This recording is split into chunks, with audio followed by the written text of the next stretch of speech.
दूसरों की सुख पर चिढ़ना नेकियों को ऐसे खा जाता है जैसे आग लकड़ी को खा जाती है और राख बना देती है।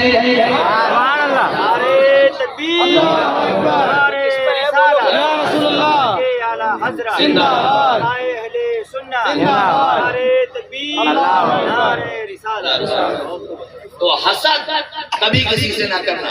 अच्छा, हसद करने वाला अपना ही नुकसान करता है। खाएगा मुर्गे से लेकिन मजा नहीं आएगा उसे। समझे, इधर बकरे की बोटियां सामने रखी हुई है लेकिन दिमाग में वही है कलुआ का लौंडा बहुत कमा रहा है। अरे वो देखो सट्टू की तो देखो, कल तक उसकी रेट ना समझती, अब देखो कैसे आसमान को छू रहा। बकरा सामने रखा है, अल्लाह का शुक्र अदा कर, इसी को खा, अल्लाह अल्लाह करके ईशा की नमाज पढ़ के सो जा। दूसरों के टो में क्यों लगा हुआ है? दूसरों की तरफ देखेगा तो बेचैन ही रहेगा, दूसरों के सुख को अगर टटोलेगा तो बेचैन ही रहेगा। अल्लाह ताला ने वक्त पर जो खाने को दिया है, अल्लाह ने जो पहनने को दिया है, अल्लाह ने जो सर ढाकने को छत दी है। बुजुर्ग कहते हैं बादशाह वो नहीं है जिसके सर पर ताज रखा हो, बादशाह वो नहीं है जिसके सामने पब्लिक बैठी हो, बादशाह वो नहीं है कि जिसके इशारे पर पूरा मुल्क चलता हो। बुजुर्ग कहते हैं बादशाह अपने वक्त का वो है कि जिसे वक्त पर पेट भरने को खाना मिल जाए, जिसे वक्त पर तन छुपाने के लिए कपड़ा मिल जाए, जिसे वक्त पर सर छुपाने के लिए छत मिल जाए। अपने वक्त का सबसे बड़ा बादशाह और मालदार वही। हम शुक्र अदा क्यों नहीं करते? हमारे पुरखों ने, हमारे बुजुर्गों ने सूखी रोटियां खा करके गुजारा किया। आज तो बड़ी सहूलतें हैं। तो सरकार की मैं हदीस सुना रहा था, सरकार ने इरशाद फरमाया बेशक अल्लाह ताला तुम्हारे चेहरों को नहीं देखता, यानी तुम्हारे अमाल का बदला, तुम्हारा रंगो रूप देख करके, तुम्हारा मालो मनाल देख करके तुम्हें बदला नहीं देता। अल्लाह ताला की बारगाह में ये चीज कोई हकीकत नहीं रखी है, कोई असर नहीं रखी है। सरकार ने इरशाद फरमाया वलाकिन यंजुरु इला कुलूबिकुम व निय्यातिकुम। सरकार ने इरशाद फरमाया हाँ, अल्लाह की बारगाह में तुम्हारे चेहरे नहीं देखे जाते, लेकिन तुम्हारे दिल अल्लाह की बारगाह में देखे जाते हैं, तुम्हारी नीयतें अल्लाह की बारगाह में देखी जाती है, हमारी नीयतें देखी जाती है। और ये है भी जाहिर, जिसके अब्बा की कब्र है वो तो कब्रिस्तान में जा रहा है, जिसके दादा की कब्र है, भाई की, बहन की, अम्मा की कब्र है, वो तो जा रहा है। और वो भी बस इसीलिए जा रहा है, हंसिया ले गया और अपने अब्बा की कब्र की घास साफ करके चला आया। जैसे दूसरे की कब्र की सफाई कर देगा तो इसको फरिश्ते डंडा मारेंगे। सही कह रहे हैं? जी जी, नहीं जाएगा। कब्रिस्तान जाने की कोई नहीं है। सरकार ने इरशाद फरमाया कब्रों की जियारत किया करो, ये मौत की याद दिलाती है।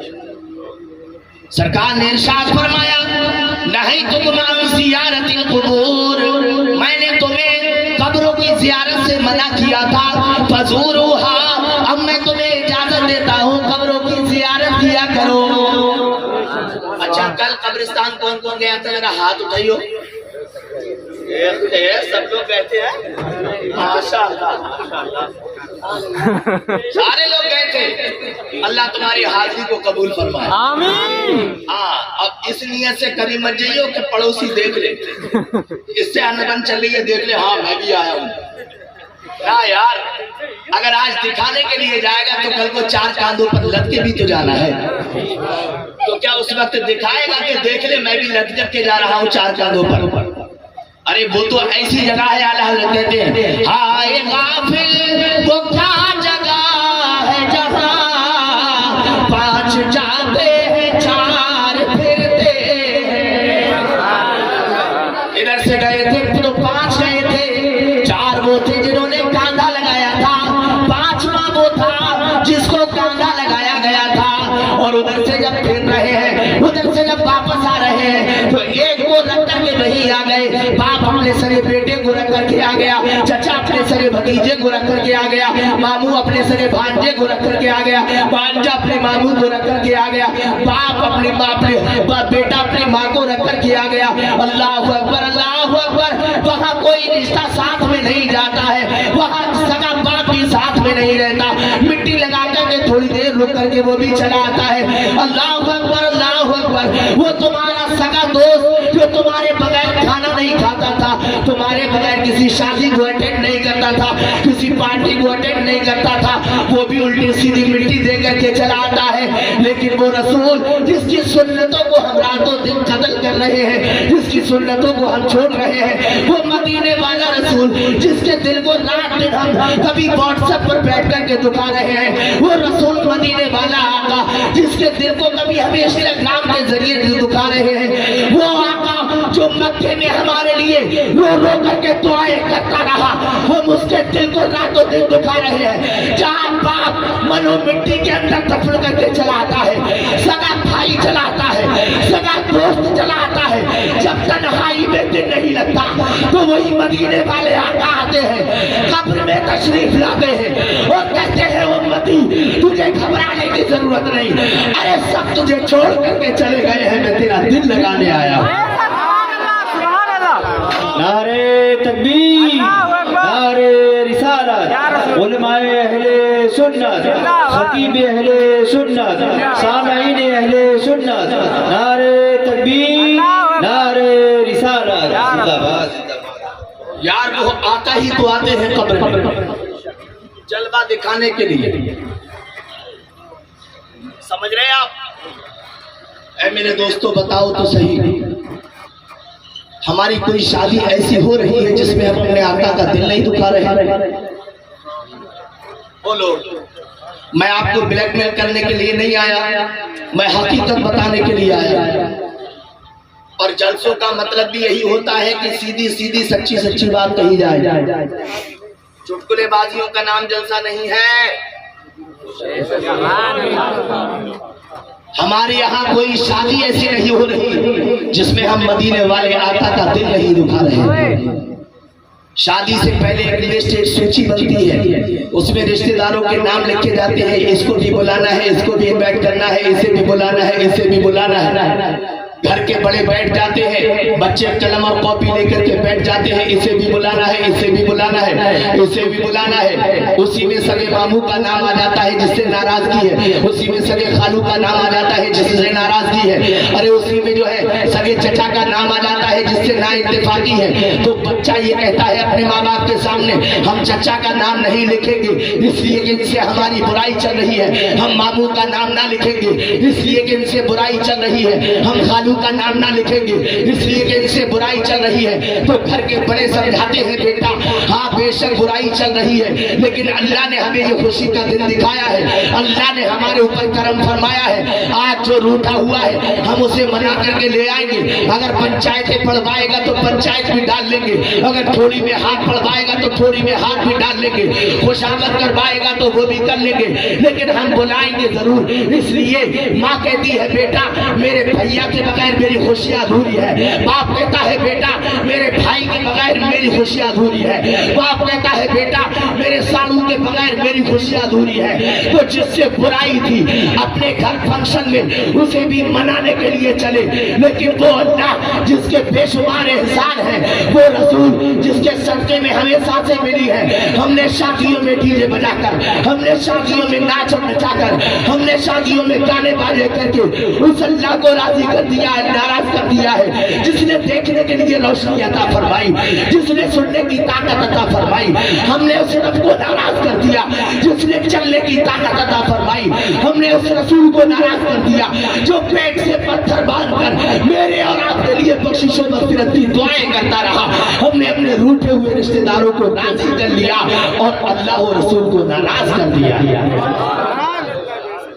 अल्लाह सुभान अल्लाह। सोचे जरा थोड़ी देर के लिए सोचे, लेकिन क्या होता है अरे कर ले तो मौलाना साहब बालकन की खुशी है, कर ले दो बालकन की खुशी है, बालकन की खुशी थोड़ी है बुढ़िया बुड्ढों की खुशी है। वरना एक टेढ़ी निगाह डाल देना तो पतली गली से भागता दिखाई देगा बच्चा। इमाम पे तो बड़ा जोर दिखाता, अपने बच्चों पे जोर ना दिखा। इसका मतलब यह है कि मर्जी बुढ़े की थी कि डीजे बजे, मर्जी बुढ़िया की थी कि मेरे बेटे की शादी में कूले मटकाऊं। और पहले बरातें जाती थी तो घर पे जो औरतें रह जाती वो कोड़िया करती थी। अब नहीं हो रहा घर में, तो तुम कहोगे सुभान अल्लाह कितना अच्छा दौर आ गया, घर में कोड़िया नहीं हो रहा। अच्छा दौर नहीं आ गया तो रह जाती थी घर में, वो कोड़िया करती थी, नाचती थी, गाती थी, बजाती थी, नचवाती थी। अब वो खुद ही चुड़ैले बन बन करके शादी होने जा रही। बुरा मत मानना मेरी बहनों, अगर सुनती हो मेरी बात। गली से अगर 2-3 औरतें निकल जाएं तो जमादार की जरूरत नहीं है सफाई करने के लिए, वो खुद ही सफाई करनी चाहिए। वो इतने लंबे लंबे क्या पिलाजा बोले या पिलादो बोले क्या? यार अल्लाह खैर फरमाए। और अब तो लेकर के 5 साल की लौंडिया से लेकर के 16, 17, 18, 19 साल की लौंडिया तक किसी के सर पर दुपट्टा दिखाई नहीं दे रहा। ये वक्त है, हाँ रोने का वक्त है, हम हंस रहे हैं, रोने का वक्त है।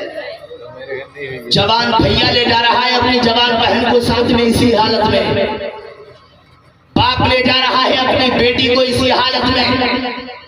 जरा देखो कि माहौल कौन सा चल रहा है।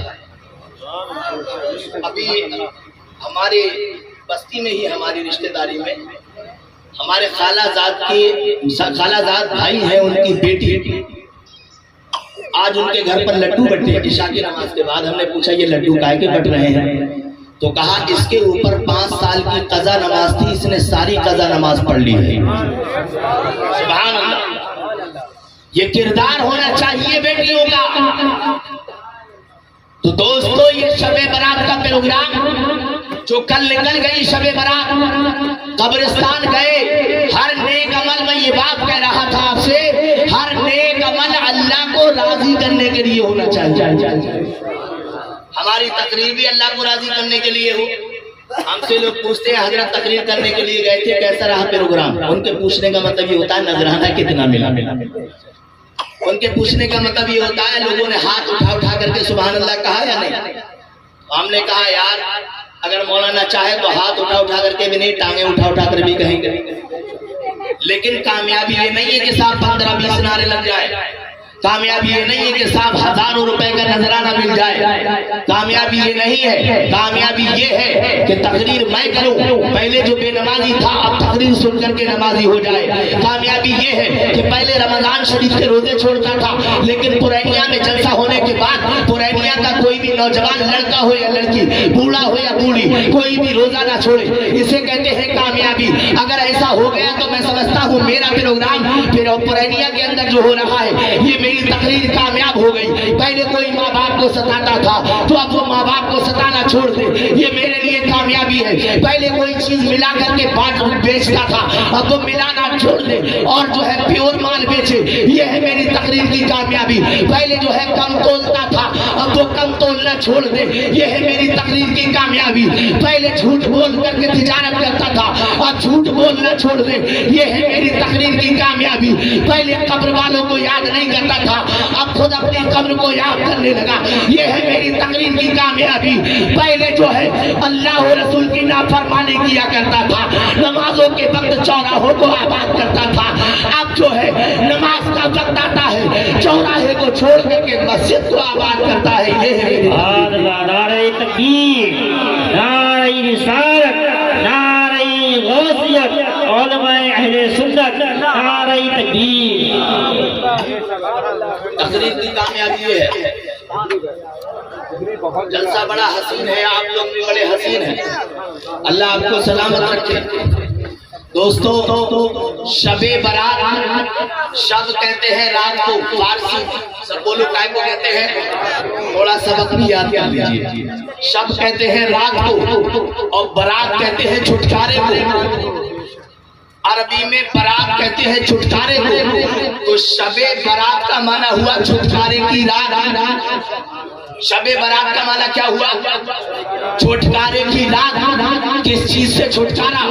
मदीने वाले मुस्तफा ने इरशाद फरमाया, ऐ मेरे सहाबा इस महीने में एक रात 15वीं रात ऐसी है जिस रात में अल्लाह ताला कबीला बनु कल्ब की बकरियों के बालों की तादाद से ज्यादा लोगों को जहन्नम से आजाद फरमाकर जहन्नम से छुटकारा देकर के जन्नत में दाखिल फरमाता है। सुभान अल्लाह। 15वीं रात के बारे में कहा कबीला बनु कल्ब अरब का सबसे बड़ा ऐसा कबीला था कि उससे ज्यादा बकरियां किसी के पास नहीं थी। अब जब बकरियों की तादाद ना थी तो उन बकरियों के ऊपर जो बाल थे, एक बकरी के बाल तो हम गिन नहीं सकते, तो इतनी बकरियों के ऊपर कितने बाल होंगे। सरकार ने इरशाद फरमाया इन बकरियों के इतने बाल नहीं है जितने जहन्नमियों को अल्लाह ताला जहन्नम से आजाद फरमा करके जन्नत में दाखिल फरमाता है। सुभान अल्लाह, सुभान अल्लाह। अब ये हदीस सुन ली, इससे आगे भी है। सरकार ने इरशाद फरमाया लेकिन कुछ लोग ऐसे हैं जो इस रात में भी बख्शे नहीं जाते। अब जरा ऐसे लोग हाथ उठा दे जिनके माँ बाप दोनों जिंदा है, उठाइए,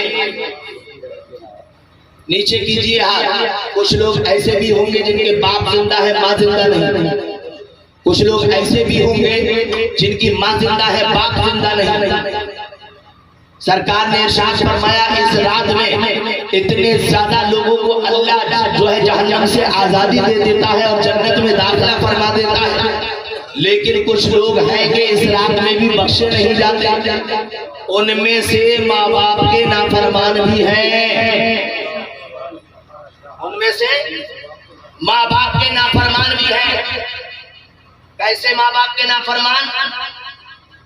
माँ है बूढ़ी, दर्द हो रहा है सर में, बेटे ने देख लिया माँ करा रही है, माँ बेचैन है, अच्छे से अंदाजा लग गया माँ को कोई तकलीफ है, लेकिन ये मन घुलने आया अंदर और अंदर अपने कमरे में घुसता चला गया। इसने फूटे मुंह से ये भी नहीं पूछा अम्मा तुझे क्या परेशानी। जाड़ों का मौसम आया, अपने लिए 3-3, 4-4 सूटें बनाई जा रही है, जैकेटें खरीदी जा रही है, जूते मोजे खरीदे जा रहे हैं, अंदर के गर्म कपड़े भी खरीदे जा रहे हैं, अपनी बीबी के लिए 4-4 गर्म सूट भी खरीदे जा रहे हैं। और गर्मी का मौसम आया, अपने रूम में पंखा भी लगवाया जा रहा है, कूलर भी लगवाया जा रहा है, फ्रिज के लिए फ्रिज में बोतलें भी भरी जा रही है और सारी आसाइश के सामान भरे जा रहे हैं, सारी चीजें हैं। लेकिन ये सब इस्तेमाल करने के लिए ये अपने लिए है, अपने बीवी के लिए है, अपने बच्चों के लिए है, बुढ़िया बुड्ढों के लिए कुछ भी नहीं है, माँ बाप के लिए कुछ भी नहीं है। वो सिसक रहे हैं गर्मियों में कि मच्छर काट रहे हैं, जाए किधर, हवा खाने के लिए परेशान है, गर्मी सता रही है, जाए किधर। अरे उन्हें ठंडा पानी नहीं मिलता, गर्मियों में उन्हें ठंडा सामान नहीं मिलता, जाड़ों में उन्हें गर्म कपड़े नहीं मिलते। दोस्ताने मुकर्रम ये वो माँ बाप हैं जिन्होंने हमारे लिए बहुत सी कुर्बानियां दी। मैं घर घर की कहानी बता रहा हूँ, बहुत कम ऐसे खुशनसीब बेटे हैं जो अपने से ज्यादा अपने माँ बाप का ख्याल रखते हैं। सुभान अल्लाह, अल्लाह सलामत रखे उनको। दोस्तों अच्छा एक बात बताओ, ये वही बाप तो है कि आज चारपाई पर पड़ा है, उसे दवा की जरूरत है, 50 रुपए की दवा उससे नहीं दिलवा रहे। ये वही बाप है जब हम छोटे से थे और ये परदेश से आया था, हमारे लिए चांद रात में कपड़े लाया था। ए नौजवानों तवज्जो से सुनो मेरी बात, ये वही बाप है कि जो परदेश से चांद रात में आया था, मैं छोटा सा था, मेरे लिए कपड़े लाया था।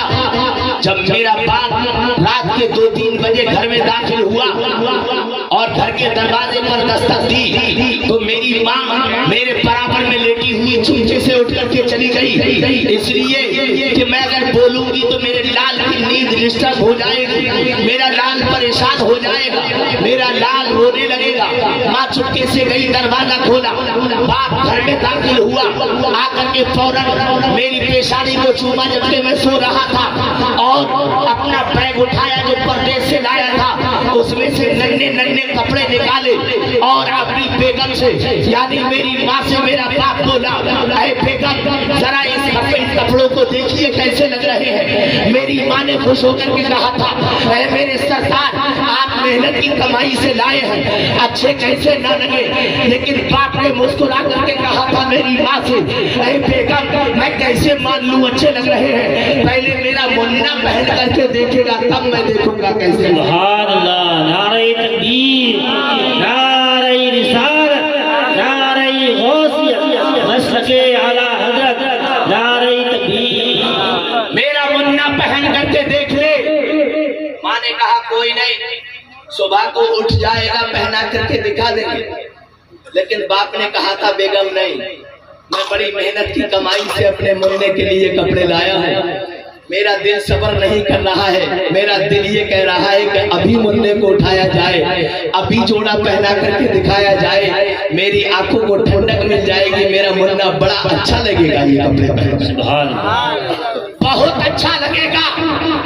माँ ने मेरे बाप के कहने पर उसी वक्त मुझे नींद से बेदार किया और मुझे नए कपड़े पहनाए।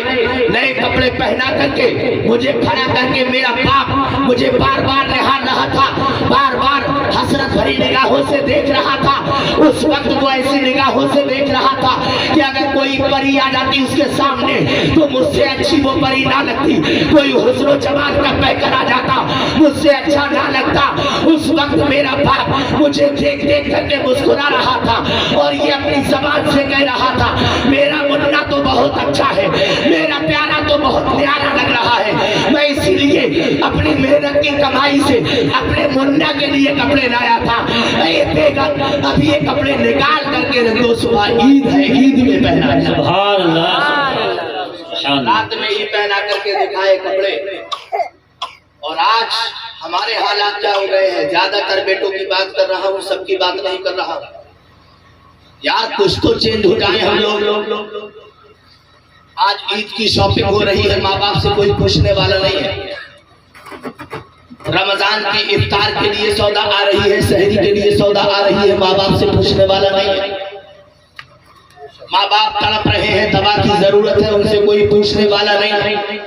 घर में दो दो तीन तीन मोटरसाइकिलें हैं, माँ परेशान होकर के पैदल लंगड़ाती हुई कमजोरी में डॉक्टर की दुकान के पास में दुकान पर जाकर के दवा खरीद रही है, पैसे उधार करके आ रही है, इसकी जेबें नोटों से भरी हुई है, ये कमाता बहुत है लेकिन माँ बाप के लिए नहीं है। और यही नौजवान जब जलसों में आता है तो मुझ जैसे गुनाहगार पर पैसा लुटाता है, जब यही पीर के पास में जाता है तो 500 का फर्रा निकाल करके देता है, जब यही नौजवान लंडियों की मजलिस में जाता है तो आगे कुर्सी डाल करके गड्डियों की गड्डियां यूं लुटा देता है, जब यही नौजवान अपने दोस्त के साथ में 5 स्टार होटल में जाता है तो सबसे अच्छा खाना ये उसकी डिमांड करता है और सबसे अच्छा पैसा लुटाता है, जब यही नौजवान जब किसी जो है मॉल में जाता है तो वहां पैसे लुटा करके आता है। मैं कहता हूँ नादान, पीर के ऊपर पैसा बाद में लुटाना, मौलवी के ऊपर पैसा बाद में लुटाना, अरे जो है जहाँ भी खर्च करना हो जायज कामों में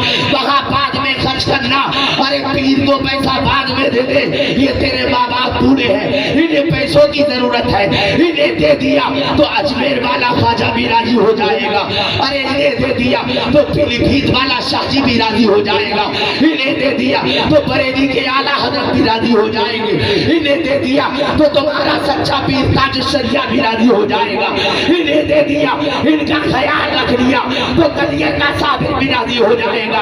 अरे सबसे बड़ी बात ये है, चादरें चढ़ाने वालों, चादरों पे ढेर लगाने वालों, चादरें बाद में चढ़ा लेना, हफ्ते में 100 रुपए अपने माँ बाप को निकाल करके दे दिया करो, कसम खुदा की अल्लाह के वली सारे राजी हो जाएंगे और सबसे पहले आमिना का लाल मदीने का ताजदार। माँ 5 शादी तो परेशान है, घर में कोई पड़ोसन आ गई बैठने के लिए और उसने कह दिया बहना जरा तुम्हारे थोड़े पान है ना है, तो बेचारी मुंह तक रही है और बहाने कर रही है अपने बेटों की बदनामी को, अपने बेटों को बदनामी से बचाने के लिए। हाँ पान खत्म हो गए, मुझे वक्त नहीं मिला था वरना मैं चली जाती पान ले आती दुकान से। बाप बीड़ी मंडल को परेशान है, लेकिन दोस्तों कुछ ऐसा भी है, बेटों ने बाप से कह दिया अब्बा तुमने बहुत मेहनत कर ली, अब तुम्हें कुछ करने की जरूरत नहीं है, तुमने इतनी जमीन हमें खरीद करके दे दी, घर में ट्रैक्टर ट्राली भी है, इतना अच्छा मकान है, घर में ये है वो है, ये सब कुछ है। अब अब्बा तुम्हें कुछ करने की जरूरत नहीं है, अब तुम सारे कामों को त्याग दो, बस तुम्हारा काम इतना है, घर पर कोई मेहमान आए तो उनकी खबरगिरी रखना, बाकी मस्जिद से अजान की आवाज आए तो 5 वक्त की नमाज पढ़ ले। सुभान अल्लाह, सुभान अल्लाह। कुछ बच्चे ऐसे हैं जो फ्री कर देते हैं, लेकिन ये बाप भी कम नहीं है। कोई मेरे बुजुर्गों मुझे माफ कर देना, आपके सामने मैं बच्चा हूँ आपके घर का, ये बात भी कम नहीं है। बच्चों ने फ्री कर दिया नमाज पढ़ने के लिए, अब्बा तो नमाज पढ़ेंगे, सजदा करके दुआ करेंगे, ए परवरदिगार मेरा लाल जयपुर में है उसकी हिफाजत फरमाना, मेरा लाल दिल्ली में है उसकी हिफाजत फरमाना, मेरा लाल आगरा में है उसकी हिफाजत फरमाना, मेरा लाल सऊदी में है उसकी हिफाजत फरमाना। ए परवरदिगार मेरी नजरों से दूर है मेरा बेटा, उसे अपनी हिफ्ज़ो अमान से उसे अपनी हिफ्ज़ो अमान अता फरमाना, ज़मीनी आसमानी बनाओ से उसे महफूज रखना। ए परवरदिगार आलम उसकी कमाई में बरकत अता फरमाना, ए परवरदिगार उसे अचानक के हादसों से महफूज फरमाना। बच्चों ने फ्री किया था बाप को इसलिए, और अब्बा क्या बोल के ला रहे हैं? अब्बा ये कर रहे हैं, सुबह को सो करके उठेंगे सुबह 11 बजे, सुबह 11 बजे, और झपक्का मारा मुंह पे, बउओं के सामने अपना रौला जमाया। बउओं को बेटी समझी कहा रहे कुछ लोग, अरे बुरी तो ना लग रही है मेरी बातें, और लगे भी तो क्या, मैं सही कह रहा हूं, अब सही चाहे अच्छा लगे या बुरा लगा। बउओं को बेटियां समझी कहा रहे हैं कुछ लोग। मैं उन ससुरों के लिए नहीं कह रहा हूं, मैं उन सासों के लिए नहीं कह रहा हूं जो अपनी बेटी की तरह अपनी बहू को समझते हैं। मैं उन्हें कह रहा हूं जो हर वक्त इसी पर निशाना तके रहते हैं कि किसी तरह से इसको गाली दी जाए, किसी तरह से इसके खानदान को गाली दी जाए, किसी तरह से इसको ब्लैकमेल किया जाए, किसी तरह से इसको नीचा दिखाया जाए। तो बेटों ने फ्री किया था नमाज पढ़ने के लिए। अब अब्बा सुबह उठ रहे हैं 11 बजे, छपक्का मारा उल्टा सीधा मुंह पर, और गरजदार आवाज में कहा नाश्ता तैयार भाव है ना भाव है।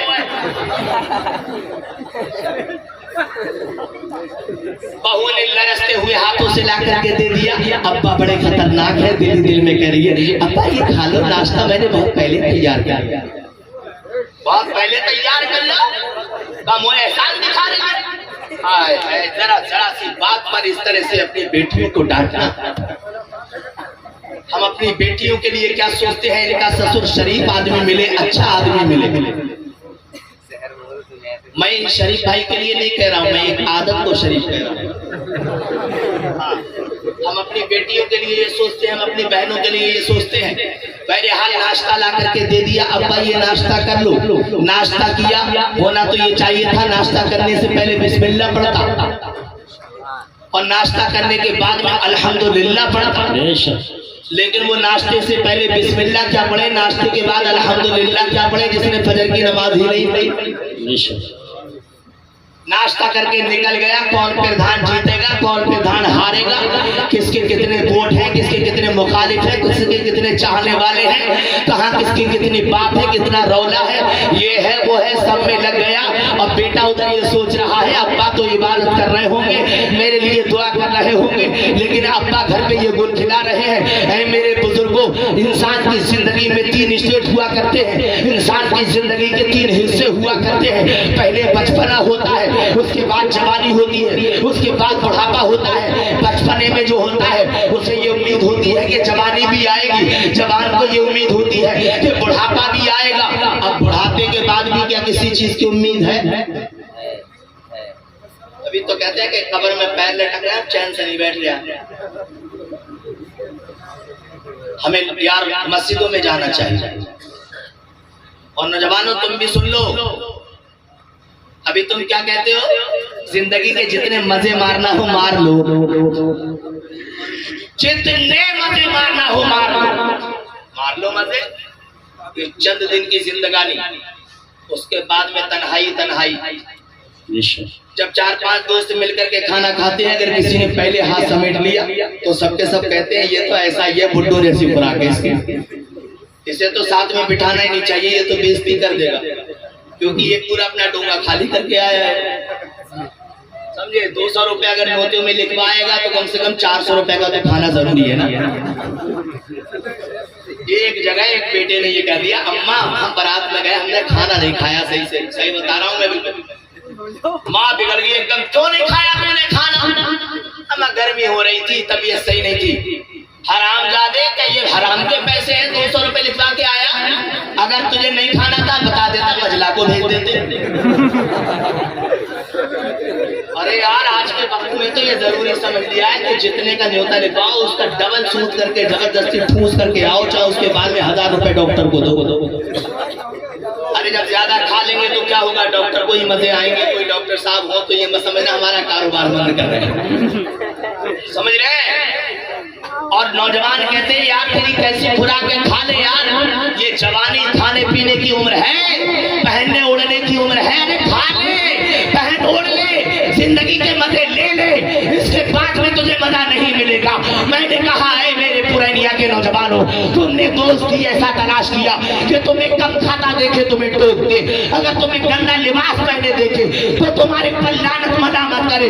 अरे कम से कम ऐसा दोस्त भी बनाया होता कि तुम्हें नमाज के वक्त चौराहे पर बैठा देखता, अगर तुम्हें शबे बारात में व्हाट्सएप चलाता देखता तो ये कहता है मेरे दोस्त तुझसे मुझे सच्ची मोहब्बत है। अरे तू ये नमाज के वक्त चौराहे को आबाद किए हुए है, अरे चल नमाज पढ़ने के लिए चलते हैं, ये जवानी ही नमाज पढ़ने की उम्र है, यही नेकी। सुभान अल्लाह, सुभान अल्लाह। नारे तकबीर, नारे रिसालत, नारे गौसियत, उलमाए अहले सुन्नत, नारे तकबीर। ऐसा ही दोस्त तलाश करेगा जो उससे ज्यादा से ज्यादा ठुसवाए। अच्छा एक बात का वादा करोगे मुझसे, जो लोग पहले से इस पर अमल करते हैं वो सुभान अल्लाह, और आज के बाद में ये अमल करना, यहाँ से जाने के बाद हफ्ते में ज्यादा नहीं 100 रुपए अपने बाप को और 100 रुपए अपनी माँ को, 200 रुपए हफ्ते में। जो अगर हल्का फुल्का सा मेहमान आ जाए पतला दुबला तो 500 रुपए उठ जाते हैं। सिर्फ 200 रुपए हफ्ते के हिसाब से अपने माँ बाप को दोगे, नहीं दोगे? अरे माँ बाप का कलेजा ऐसा है कि तुम 200 रुपए माँ बाप को दोगे, वो भी खर्च नहीं करेंगे, समझे। माँ इकट्ठी करती रहती है, जब बेटे को जरूरत पड़ती है तो उसे दे देती है, बेटा जो तूने मुझे खर्च के लिए दिए थे वो ये मैंने जमा कर लिए थे। बच्चे को कमजोर देखती है तो देसी घी ला करके देती है, बच्चा पूछता है अम्मा पैसे कहाँ से आए, तो कहती है कि जो तुमने दिए थे हमें वो हमने तुम्हारे ही लिए जमा करके रख लिए। माँ बाप का कलेजा तुम्हारी दौलत नहीं चाहता, माँ बाप का दिल तुम्हारी प्रॉपर्टी नहीं चाहता, बस ये कि अगर तुम माँ बाप को अदब से 100 रुपए हफ्ते में दे दोगे तो लौट करके यही कहेंगे बेटा मुझे तेरे पैसों की जरूरत नहीं, मुझे तेरी दौलत की जरूरत नहीं, मुझे तेरे खर्च करने की जरूरत नहीं। तो सवाल करेगा बेटा ऐ माँ बाप तुम्हें जरूरत किस चीज की है, तो जवाब यही आएगा बेटा हमारी नजर में ये दौलत कुछ भी नहीं है, हम तो बस ये चाहते हैं कि जिस तरह से मेरा बेटा घर से हंसता बोलता निकला था घर पे वापस सही सलामत आ जाए, मेरे लिए यही सब सब कुछ। समझे, जरा समझे, माँ बाप के पैर दबा दिया करें, कसम खुदा की तुम्हें महीने में 70,000 रुपया कमाने में वो मजा नहीं मिलेगा जो माँ के 5 मिनट कदम दबाने में मजा मिलेगा। सुभान वालिद साहब के सर में मालिश करने का मजा मिलेगा, लेकिन ना शर्म लगे यार, कर तो ले शर्म लगे। माँ बाप को सलाम नहीं करेंगे, सास ससुर को रोजाना सलाम करेंगे। और कुछ लोगों को ससुराल भी इतनी प्यारी लगती है। आखिरी बात कह दूं, फिर शायर अहले सुन्नत शरीफ अख्तर साहब क़िबला को आप समाअत फरमाएंगे। ससुराल भी, अच्छा ससुराल भी कुछ लोगों ने ऐसा समझ लिया है, जिसका दिल ना लगे दिल्ली में ससुराल में लगेगा, जिसका दिल ना लगे जयपुर में ससुराल में लगेगा। किसी ने पूछ लिया अरे सलीम भैया तू अभी तो परसों गया था, क्या हो गया? तबीयत सही नहीं थी यार, तबीयत सही नहीं थी इसलिए चला आया। अरे ये बैग बांध करके कहाँ जा रहा है? बच्चों की अम्मी के पास जा रहा हूँ। जहाँ दिल नहीं लग रहा है ससुराल में दिल लगेगा। अच्छा, शादीशुदा हजरात भी ज्यादातर बैठे हुए हैं। जब दूल्हा पहली बार जाता है अपने ससुराल में तो कोई चटनी रखता है सामने। तुम बोल ही नहीं रहे हो यार। ऐसे मुझे देख रहे हैं ना, मेरी किसी बात का जवाब नहीं दे रहे, जैसे मुल्क को मैंने ही बर्बाद किया हो। अरे मैंने तो नहीं किया यार, हम ख्वाजा वाले हैं, मुल्क को बर्बाद थोड़ी आबाद ही करते हैं। अरे ये हमारा ही तो पैगाम है कि कोई भी हो हमारे वतन में रहने वाला, सबकी रिस्पेक्ट करो, सबकी इज्जत करो, सबकी मुसीबत में काम आओ। तो अगर दूल्हा पहली बार जाता है शादी में तो कोई चटनी रखता है? सब बोलो यार, तुम जितनी जल्दी बोलोगे उतनी जल्दी मैं तकरीर खत्म करूंगा। बोलो, कोई चटनी रखता है? सब बोल रहे हैं, इसका मतलब ये कहना चाह रहे हैं तकरीर खत्म कर दो। कोई चटनी नहीं रखता है। ये बकरा लेके ये मुर्गा ले, वो भी विलायती नहीं, देसी मुर्गा ले। लल्ला दमाद साहब, ये मुर्गे खाओ, ये वो वाला नहीं है, फार्मी नहीं है, देसी वाला है, लाल वाला जो हमारे घर का वो कटवाया तुम्हारे लिए स्पेशल। ये खाओ कि वो खाओ। अच्छा, ये पहली बार में खातिर थी, तवाज़ो थी। जब वही दूल्हा, वही नाक कान आँख कान सब कुछ वही है, बिल्कुल वही है, सब कुछ फिट बैठा है। जब दूसरी बार में जाता है तो क्या वो इज्जत होती है जो पहली बार में हुई थी? सब बोलो यार, नहीं होती है ना। जब तीसरी बार में जाता है तो उतनी नहीं होती जो दूसरी बार में हुई थी। जब चौथी बार में जाता है तो उतनी नहीं होती जितनी तीसरी बार में हुई थी। इसी तरह से जितनी बार जाता है इज्जत घटती रहती है, खानों में भी कमी आती रहती है, बातचीत में भी रूखा बनाता रहता है। ये है ससुराल, ये है ससुराल। पहली बार गया था तो इज्जत बहुत, अब जितना जा रहा है उतनी इज्जत कम। और कुछ लोग हैं भी ऐसे कि तीसरे दिन अम्मी अस्सलाम वालेकुम, साली ने देखा बहनोई साहब आ गए, एक बार पूछा अम्मा बहनोई साहब आए, भाई आए, क्या पकाया जाए? अरे फोन कर दे मुर्गे वाले को, मुर्गा पहुंचा देगा आधा किलो। तो मुर्गा पहुंचा दिया। फिर से 3 दिन ना गुजरे, अम्मा भाई आए हैं, क्या पकाया जाएगा? अरे पका ले लो, दाल होगी घर में, पका ले, सही से जरा पका ली अच्छी करके, वो पका करके रख दी गई। अब फिर से तीसरा दिन ना गुजरा, अम्मी अस्सलाम वालेकुम, साली ने कहा अपनी माँ से, अम्मा भाई साहब आए हैं, बहनोई साहब आए, क्या पकाया जाएगा? अम्मा तो पहले से खिसियाई हुई बैठी थी, कहने लगी अरे क्या हो दाना को लगा लो, जो रखो है मैं खवाए। ये वही दूल्हा है जिसके सामने मुर्गा भी था, समझो जरा, सिर्फ हंसने के लिए नहीं। ये वही दूल्हा है जिसके सामने बकरा भी था, ये वही दूल्हा है जिसके सामने समोसा भी था, ये वही दूल्हा है जिसके सामने ये भी था वो भी था। ये तो यही दूल्हा है कि जिसके लिए सास ससुर ये चाहते थे आसमान से सितारे तोड़ करके और दस्तरखान पर अपने दामाद के सामने रख दे, जिसके साले अपने बहनोई को हाथों हाथ ले रहे थे, कभी इस चीज की जरूरत है, कभी इस चीज की जरूरत। ये वही दूल्हा है कि जिसके सामने इतनी बेइज्जती के साथ में कहा जा रहा है जो रखा है वही खिला दे, जो पक्का हुआ है वही खिला दे। ये ससुराल है, ये दुनिया का रिश्ता है, जितना जाओगे उतनी इज्जत कम। बोलो बोलो। लेकिन मेरे परवरदिगार की बारगाह, बात समझ में नहीं आई क्या? मोहब्बत से बोलो सुभान अल्लाह। मेरे परवरदिगार की बारगाह अगर कोई बंदा कभी भी नहीं जाता, ईद तक में नहीं जाता, तो लोग कहते हैं यार भला आदमी कैसा है, कोई उसे सलाम करके नहीं गुजरता, ना उसका नाती सलाम करता है, ना उसका नवासा सलाम करता है, ना उसका बेटा सलाम करता है, और सब यही कहते हैं बुढ़ा सटिया गया है, उसके बाद भी उसे अपनी मौत की फिक्र नहीं। लेकिन अगर कोई शख्स पहली बार चला जाए ईद की नमाज पढ़ने के लिए, ईद की नमाज पढ़ने के लिए जाए तो मौलाना यूनुस साहब को देखेंगे लोग कम और उसे देखेंगे ज्यादा, कहेंगे आए हाय आज तो सूरज सेठ भी आ गए नमाज पढ़ने के लिए। आज तो इमाम साहब को देखेंगे कम, मौलाना यूनुस साहब की सबसे ज्यादा धमाकेदार तकरीर जिसकी तैयारी पहले से कर रखी है कि ईद में यह खिताब करूंगा, बिगड़े हुए लोगों को सही रास्ते पर लाऊंगा, कुरान की आयतें सुनाऊंगा और जो है शराबियों की शराब छुड़ाऊंगा, अरे हदीसें सुनाऊंगा, जुआकारों का जुआ छुड़ाऊंगा। तो मौलाना यूनुस को देख रहे हैं कम, उसे देख रहे हैं ज्यादा। अरे आज तो सट्टू भैया भी आए। होता है कि नहीं होता है ऐसा? अब वही शख्स जो कभी नहीं आता था ईद में आ गया तो अचंबा बन गया। जो भी एक दूसरे से ईद मिल रहे हैं तो ये नहीं कह रहा ईद मुबारक, तो कहते हैं आज तो फला साहब भी आए थे। अब वही शख्स जब जुमा की नमाज में भी आने लगे तो बस्ती में चर्चा चलता है, गांव में चर्चा है। भैया तुम्हें मालूम है गांव में नया काम हुआ है? क्या नया काम हुआ है? वो इंसान जो कभी भी नहीं आता था वो ईद में क्या आया, अब वो जुमा में भी आने लगा। अब वो जुमा के बाद में अगर फजर की नमाज में भी आने लगा तो फजर की नमाज के बाद चौराहों पर चर्चा चलता है कि वो बंदा जो कभी नहीं आता था ईद की नमाज में क्या आया, जुमा में और फजर की नमाज में भी आने लगा। एक दिन ऐसा आया कि वो फजर में क्या आया, जोहर में भी आने लगा, असर में भी आने लगा, मगरिब और इशा में भी आने लगा। एक दिन ऐसा आया कि इमाम साहब आते हैं बाद में, ये जो कभी नहीं आता था ये आ जाता है पहले। अरे मुअज्जिन साहब आते हैं बाद में अजान पुकारने के लिए, ये जो कभी नहीं आता था ये पहले आ जाता है।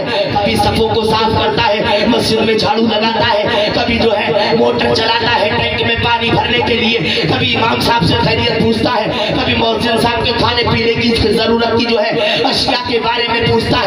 तो गाँव में चर्चा चलने लगता है, अरे ये वही बंदा है जो कभी ईद तक की नमाज नहीं पढ़ता था, ये वही बंदा है जो कभी जुमा तक की नमाज नहीं पढ़ता था। अल्लाहु अकबर, सारे गांव में उसका चर्चा होने लगा, सारी रिश्तेदारी में उसका चर्चा होने लगा। मैं कहना चाहता हूँ ये वही बंदा है जिसके नाती से सलाम नहीं करते थे, जिसके नवासे से सलाम नहीं करते थे। ये वही बंदा है जिसके सगे बेटे से सलाम नहीं करते थे, उसको रिस्पेक्ट नहीं दिया करते थे, उसको इज्जत नहीं दिया करते थे।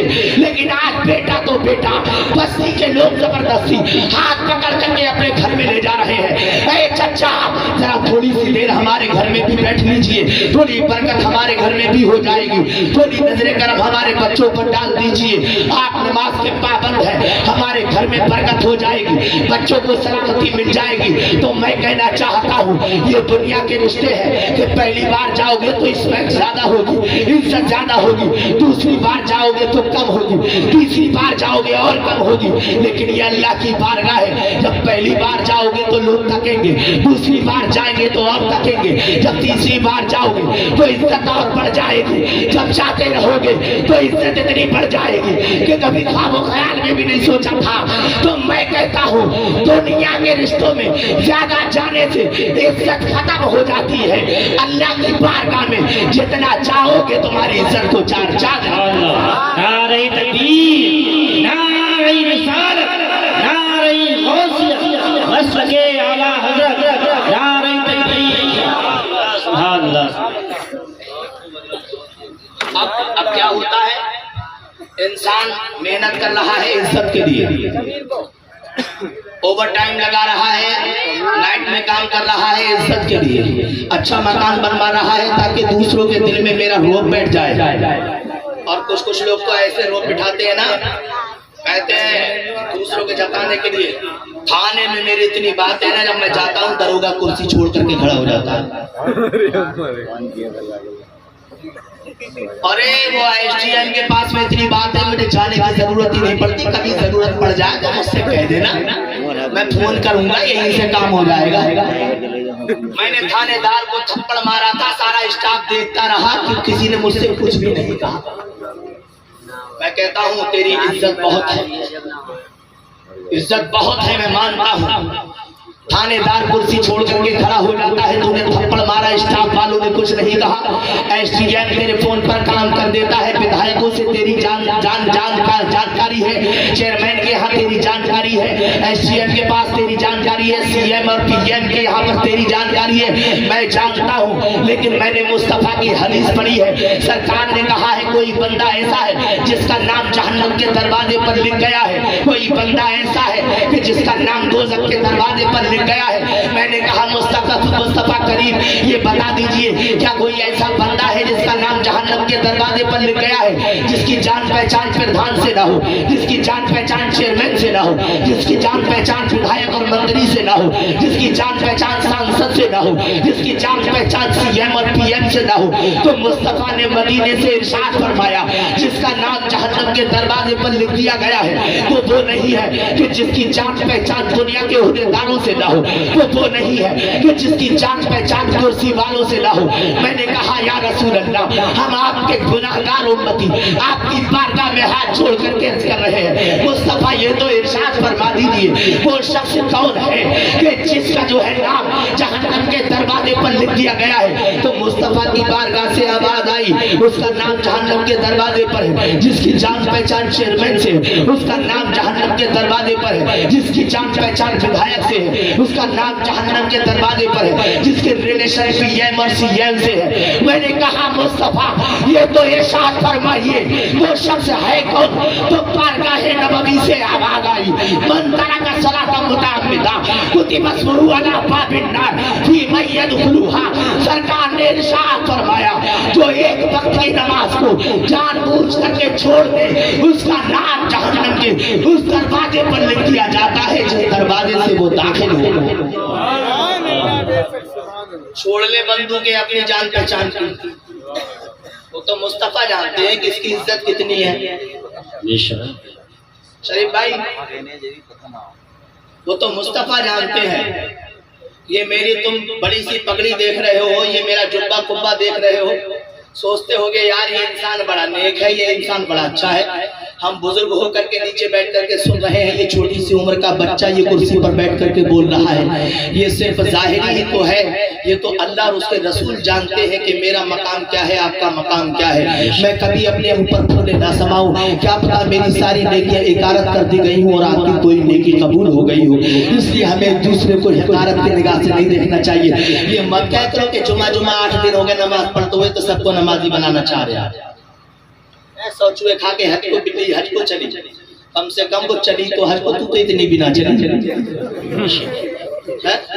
वो चली तो हज को से तौफीक तो मिली। किसी का मजाक मत उड़ाया। आज के जलसे का पैगाम यही है, हर बुरे काम को छोड़ दो, हर अच्छे काम को अपना लो। अल्लाह ताला हम सब पर करम फरमाए, फजल फरमाए और अल्लाह रब्बुल इज्जत हम सब को सीधे रास्ते पर चलने की तौफीक अता फरमाए। आमीन बिजाहि सय्यिदिल अंबिया वल मुरसलीन सल्लल्लाहु तआला अलैहि वसल्लम। कुरान की आयत जो मैंने पढ़ी उसका तर्जमा तो सुन ही लीजिए। अल्लाह ने इरशाद फरमाया इल्ला मन ताबा व आमना व अमिला अमलन सालिहा। अल्लाह ने इरशाद फरमाया मगर वो लोग जो ईमान लाए और उन्होंने अच्छे काम किए। अल्लाह इरशाद फरमाता है फउलाइका युबद्दिलुल्लाहु सय्यिआतिहिम हसनात।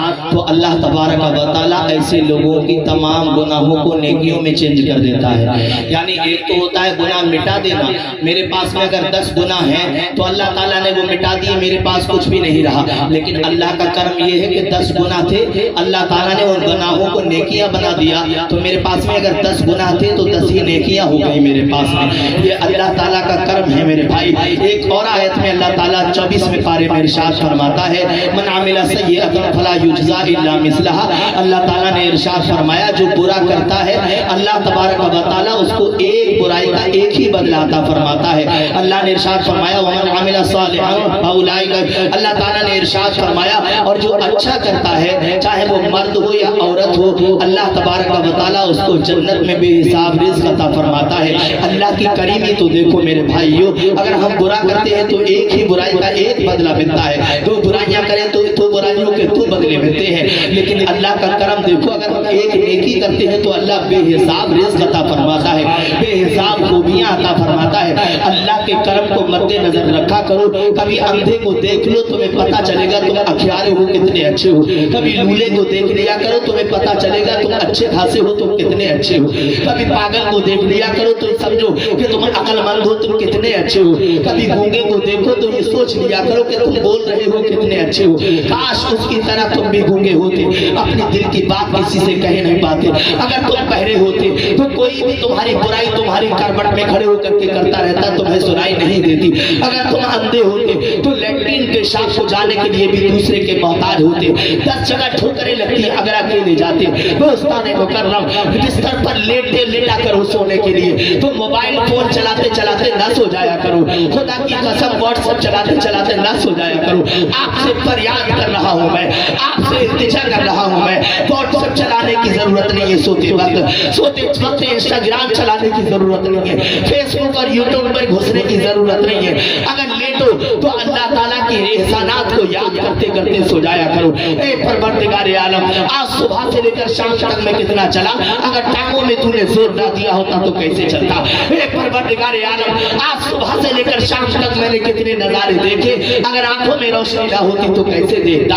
ए परवरदिगार आलम, मैं कितना बड़ा तिजारत करने वाला हूँ, मैं कितना बड़ा ठेकेदार हूँ, मैं कितना बड़ा ओहदेदार हूँ, अगर जबान बोलना ना जानती होती तो मैं ये सब कुछ कैसे कर पाता। ए परवरदिगार तेरा शुक्र है, अपने गुनाहों से तौबा करते करते सो जाया करो, अल्लाह की नेमतों का जिक्र करते करते सो जाया करो, अल्लाह ताला के खौफ से लर्ज़ा बरंदाम होते होते सो जाया करो, अल्लाह ताला की एहसानात पर उसका शुक्रिया अदा करते करते सो जाया करो। अल्लाह की सौबार कसम, ये आंखें हमें मिली है, ये जरूरी नहीं कि हमेशा इसमें देखने की ताकत रहे। बहुत से लोग ऐसे हैं जो पहले देखते थे अब अंधे हो गए, बहुत से लोग ऐसे हैं जो पहले सलामत थे अब लूले हो गए, बहुत से लोग ऐसे हैं जो पहले सही ठीक ठाक बोलते थे अब गूंगे हो गए, पहले सही सलामत थे अब बहरे हो गए। अल्लाह अकबर, ये सब अल्लाह ताला की नेमतें हैं। जो परवरदिगार देना जानता है वो परवरदिगार लेना भी जानता है। तौबा किया करें अपने गुनाहों से, ये मेरे लिए भी है और आपके लिए भी है। अल्लाह के रसूल ने इरशाद फरमाया, अव्वलु मा युहासबु बिहिल अब्दु यौमल क़ियामति सलातुहु, क़यामत के दिन सबसे पहले बंदे से उसकी नमाज का सवाल किया जाएगा। नमाज़ें पूरी पढ़ लो, अल्लाह ताला ने चाहा तो जिंदगी आसान करे। है नहीं भाई, कहो इंशाअल्लाह अमल करेंगे, इंशाअल्लाह। हाँ इंशाअल्लाह अमल करेंगे। अब मैं देखने के लिए नहीं आऊंगा, इमाम साहब से भी नहीं पूछूंगा। नबी के जलसे में आपने वादा किया है, नबी खुद ही देख रहे हैं, नबी खुद ही देख रहे हैं। अल्लाह आप सबको सलामत रखे, खुश रखे। आपने बहुत अच्छा जलसा सजाया। अब आप मेरे बाद शायर अहले सुन्नत शरीफ अख्तर साहब क़िबला को भी आप समाअत फरमाएंगे। कल में शरीफ पढ़ लीजिए, ला इलाहा इल्लल्लाह मुहम्मदुर रसूलुल्लाह सल्लल्लाहु तआला अलैहि वसल्लम। अस्सलामु अलैकुम व रहमतुल्लाहि व बरकातुहू।